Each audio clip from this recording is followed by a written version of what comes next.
नमस्ते दोस्तों। तो ये है अपना 13वां एपिसोड। ठीक है, बहुत सारा मटेरियल आज तो मेरे पास।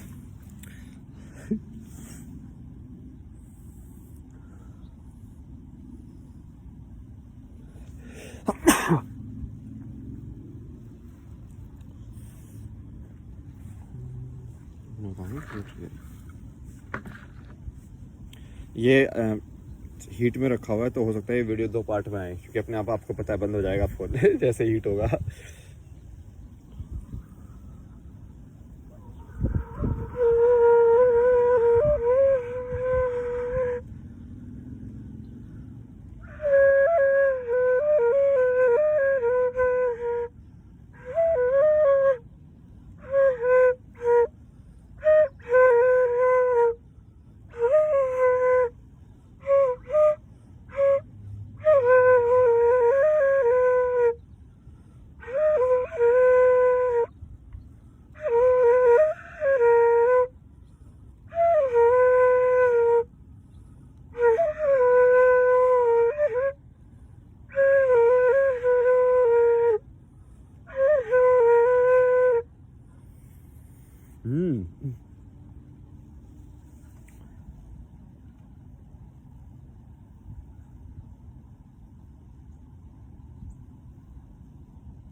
अब ये मैं आपको बताया था ना कि ऐसे जैसे दो, सही में सच जो है वो सच आपका तार्किक जो आपका दिमाग है उसके, और आपका जो दिल जिसको बोला जाता है,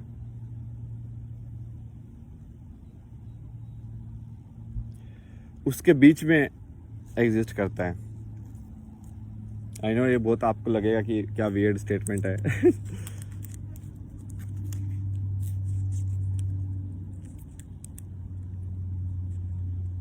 ये एक्चुअली वैसे वाला चीज है जैसे बहुत पुराना जैसे बोला ना कि ऑब्जर्वर नहीं होगा तो ऑब्जर्व्ड भी नहीं होगा। मतलब कि इसका मैंने एग्जांपल कई बार लोगों को दिया भी है। मान लो तुम पहली बार यहाँ पे आए हो और सामने पहाड़, सामने बादल हैं, ठीक है, और कोई आके बोलता है कि उन बादलों के पीछे बहुत बड़ा पहाड़ है। तुमको कैसे पता चलेगा कि वो सच बोल रहा है कि झूठ बोल रहा है? तुमको कैसे पता चलेगा कि है कि नहीं है? हो सकता है सिर्फ बादल ही हो।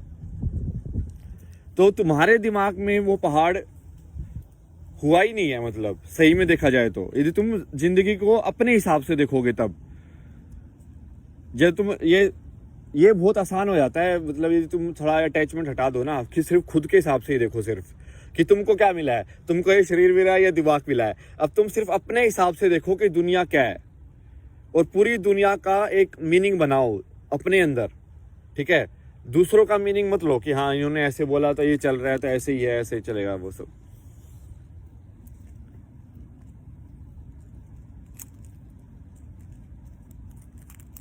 एक्चुअली इनकारनेशन का जो बोलते हैं ना, री इनकारनेशन या पुनर्जन्म का, उसका भी कॉन्सेप्ट एब्स्ट्रैक्ट में एक्सप्लेन किया जा सकता है। वो वैसा ही है जैसे मैंने बोला था कि वो यूनिवर्स खत्म और बंद होने वाला ही है। बट उसमें एक है कि वो टाइम को लीनियर डायमेंशन में देखने के बजाय उसके पैरेलल डायमेंशन में देख रहे हैं। समझ रहे हो? तो वो वाला देखना हो गया कि जैसे मैंने आपको समझाया था ना मॉडल, कि सबसे ऊपर क्या है? ईश्वर है। ईश्वर क्या है? वो मतलब बोलने की जरूरत ही नहीं है शून्य है वो। वहां तक तो कोई भी नहीं पहुंच सकता। मतलब इम्पॉसिबल। इम्पॉसिबल क्या मतलब कि ठीक है, अब जो भी है समझ गए होगे समझने वाले। उसके नीचे है फिर ह्यूमन कॉन्शियसनेस जिसको बोलते हैं, या मानव होने का सबसे बड़ा रूप क्या है? सबसे बड़ा रूप मतलब कि जैसे शेर होने का सबसे बड़ा रूप क्या होगा? कि भाई वो खतरनाक हो, राजा हो, कि वो सबसे ज्यादा उसके पावर मसल पावर हो, उसके जो नेल्स हैं वो सबसे ज्यादा खतरनाक हो, वो उसके भागने की मांसपेशियां सबसे सही हो। मतलब ये मैं अपने हिसाब से प्रोजेक्ट कर रहा हूँ। हाँ, मुझे शेयर के हिसाब से पता नहीं है, बट मैं तो आपको एग्जांपल दे रहा हूँ समझाने के लिए। कि हमको जो शेर होना, हम किस चीज़ को बोलते हैं, ठीक है। तो शेर होना हम इसी चीज़ को बोलते हैं ना कि वो निडर है, वो राजा है, वो लेकिन सिंह इसलिए बोला जाता है ना कि वो सिंह की तरह है। सिंह गर्जना करना अपना कितना यूज किया गया इन सब चीजों को पुराने इतिहास में। सिंह गर्जना करना क्या होता था कि भाई शेर की तरह गर्जना, क्या मतलब शेर की तरह मतलब क्या है कि मतलब इतना तेज या उतनी जितना एनर्जी वो एमिट करता है उतनी एनर्जी एमिट करना।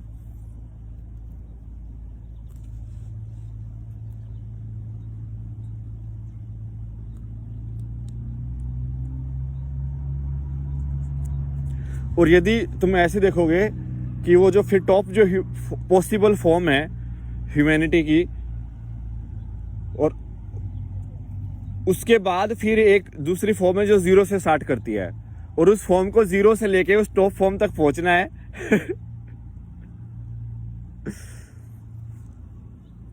और ये सारी फॉर्म बेसिकली क्योंकि वो कहीं ना कहीं उस फॉर्म का ही हिस्सा है। उस फॉर्म का हिस्सा मतलब कि आपकी पोटेंशियल वो है, कहीं ना कहीं आप भी वो हो सकते हो। सबके अंदर मतलब वो सीड है, वो बीज है, क्योंकि रॉ मटेरियल तो सेम ही है ना, तुम समझ रहे हो। जैसे बाकी किसी को कुछ अलग दिया हो, अलग दिया हो, ठीक है, हमने इंसानियत ने हमने ये इनइक्वालिटी बना के रखी हुई है अपने सिस्टम के अंदर, जो कि हम चाहते ही इनइक्वल हैं। हम इक्वलिटी कभी चाहते ही नहीं है संसार के अंदर। यदि इक्वल हो जाऊंगी तो मेरा अहंकार कैसे संतुष्ट होगा, समझ रहे हो। तो जो औरत सही में अपने आप को औरत समझती है वो मानेगी नहीं कि औरत और मर्द बराबर हैं। क्यों?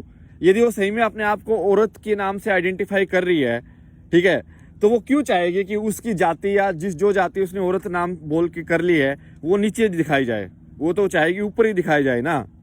या तो आइडेंटिफिकेशन ही नहीं होगा, वो अलग चीज है, फिर तुम सही में इक्वलिटी पे आ सकते हो।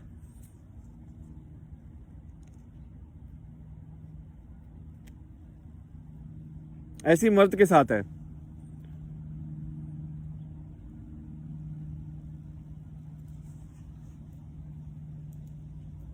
बट भगवान ने ये तो जो बेसिकली तुम्हारा जो इंसान के बनाए हुए सिस्टम के हिसाब से तुमके जो रॉ मटेरियल मिले थे जब तुम जिंदा हुए, वो अलग अलग थे।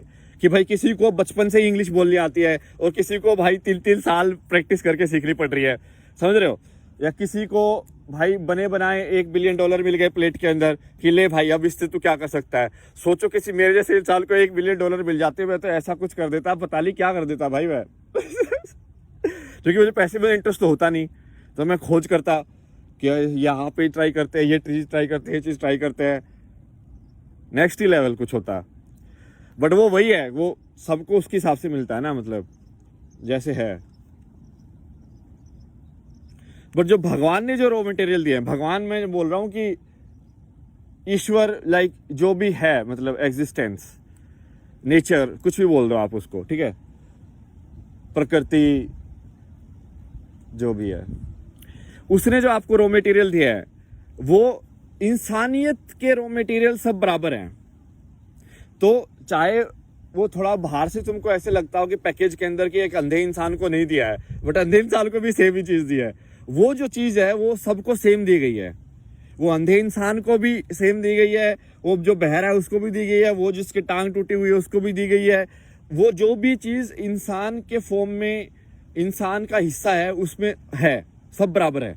बाकी चीज कोई बराबर हो या नहीं हो, कि चाहे भाई तुम्हारी आंख उसने कितनी तेज दी है कि कितनी कमजोर दी है, तुम्हारे बाल कितने तेज दिए कि कमजोर दिए हैं, बट वो चीज बराबर दी है, ठीक है, वहां पे बराबरी है।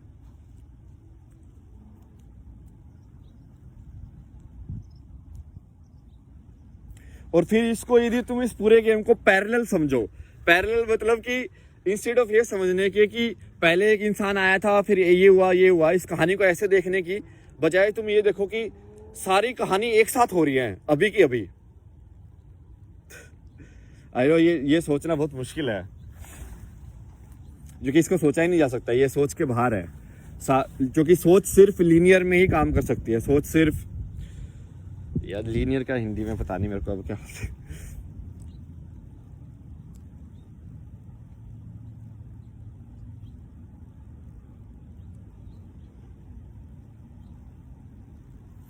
और इसको ना मैं मेन एग्जांपल जिसके लिए एक्साइटेड था वीडियो के बारे में वो था ये मैट्रिक्स वाला। तो मेरा दिमाग में मेरे ऐसे मैट्रिक्स वाले थॉट चल रहे थे और फिर मुझे सही में समझ में आया कि एग्जैक्टली यदि तुम इस गेम को सोल लेवल पे आइडेंटिफाई कर रहे हो, सही सोल लेवल पे आइडेंटिफाई करना भी आइडेंटिफाई करना है, तो आपको उसका ध्यान रखना पड़ेगा। बट सोल लेवल की आइडेंटिफिकेशन मतलब ये मान के चलो कि आपको एक टेम्परेरी आई कार्ड दे देते हैं कि भाई देख तुझे सच में सच तो पता चल गया है, बट अब काम तो करना ही पड़ेगा, तेरे को कुछ ना कुछ तो नाम रखना ही पड़ेगा भाई, यहाँ पे तो ऐसे ही काम चलता है, ठीक है, सिन नंबर भी लेना पड़ेगा, ये भी लेना पड़ेगा, आधार कार्ड भी लेना पड़ेगा, सब कुछ करना पड़ेगा तुझे। तो वो सोल लेवल पे जो है गेम है वो वैसे देखा जाता है उसको कि, बट वो भी आइडेंटिफाई करना ही है कहीं ना कहीं तो, बट वो आइडेंटिफाई करना ह्यूमिलिटी के साथ है, तो उसमें वो डिफरेंस हो जाता है। इसलिए वो धर्म और कर्म के अंतर जो है वो उनकी जो परिभाषा है उसको समझ के ही कर सकता वो इंसान।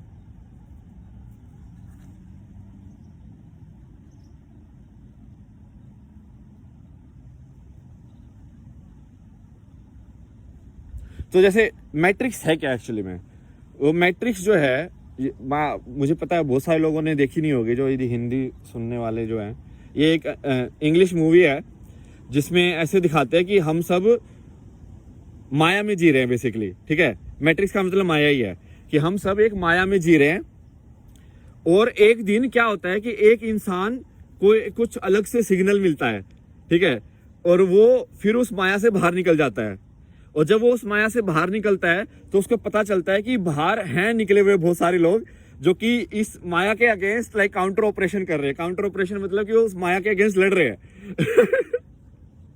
तो वो भी फिर उनके साथ शामिल हो जाता है, ठीक है। तो फिर वो तरीके निकालते हैं कि इस मैट्रिक्स के अंदर बाहर जाने के और मैट्रिक्स के अंदर जाके ऑपरेशन करने के तरीके निकालते हैं कि भाई तुम इस माया, और इसलिए मैं आपको बोला था कि जो सोल लेवल वाला गेम है वो वहां पे काम कर जाता है, क्योंकि सोल वाला गेम क्या होगा, मैट्रिक्स के अंदर जाने के लिए आपको, माया के अंदर जाने के लिए एक आइडेंटिटी कार्ड चाहिए ना, तो वो आईडी कार्ड एंट्री करके आपको दे देंगे और आप अंदर चले जाओ और फिर अपना काम करके वापस आ जाओ। फंसो मत वहां पे। यदि आप माया में ही फंस गए कि हाँ भाई अब ये लड़की मेरे को मिल गई, अब भाई मैं यहीं पे रहूंगा, ये ऐसे नहीं होगा। मतलब ये जिसको लोग एनलाइटनमेंट ये सब बोलते हैं ना, वो एक्चुअली में कोई एक टाइम फिनोमेनन होता ही नहीं है। एक टाइम फिनोमेना तो इसलिए बोलते हैं क्योंकि वो पहला ब्रेक है तुम्हारा। पहला ब्रेक मतलब कि पहली बार जब बच्चे ने चलना सीखा तो वो पहली बार उसको समझ में आया कि ओ भाई ऐसे बैलेंस बनाना होता है। बट उसके बाद ऐसा थोड़ी है ना कि उसने चलना छोड़ दिया, चलते रहो भाई, आगे बढ़ते रहो। तो ये यही है, जो मैट्रिक्स में जाओ काम करो वापस आ जाओ, मैट्रिक्स में जाओ काम करो वापस आ जाओ। और इसी को मैंने पहले भी आपको बताया था कि मैंने जब बताया था ना कि मैं क्या कर रहा हूँ, तो मेरा एक्चुअली में यही है कि मैं मैट्रिक्स के अंदर जा रहा हूँ।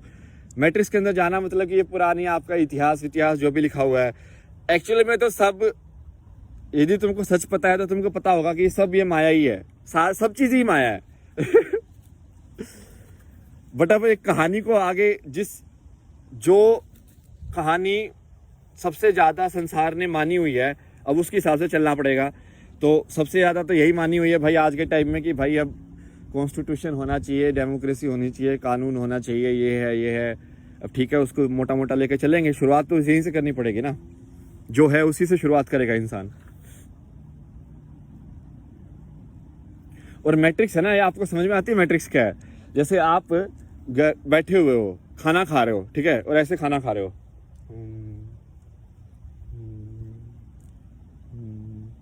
मतलब आपका दिमाग कहीं और है, क्या आपके मुंह में जा रहा है, क्या आप खा रहे हो, कुछ नहीं पता आपको, ठीक है। ऐसे ही आप स्क्रॉल कर रहे हो मोबाइल पे, लाइक आपका मुंह क्या कर रहा है, आपका नाक क्या कर रहा है, आपका बाकी अंदर क्या चल रहा है, कुछ पता नहीं आपको, बस लाइक वो सब क्या है, या आप मैट्रिक्स के अंदर फंसे हुए हो, वो मैट्रिक्स है। मैट्रिक्स मतलब आपका माइंड गेम या आपका थॉट का जाल, आपके विचारों का जाल जो बिछा हुआ है, आप उसके अंदर फंसे हुए हो।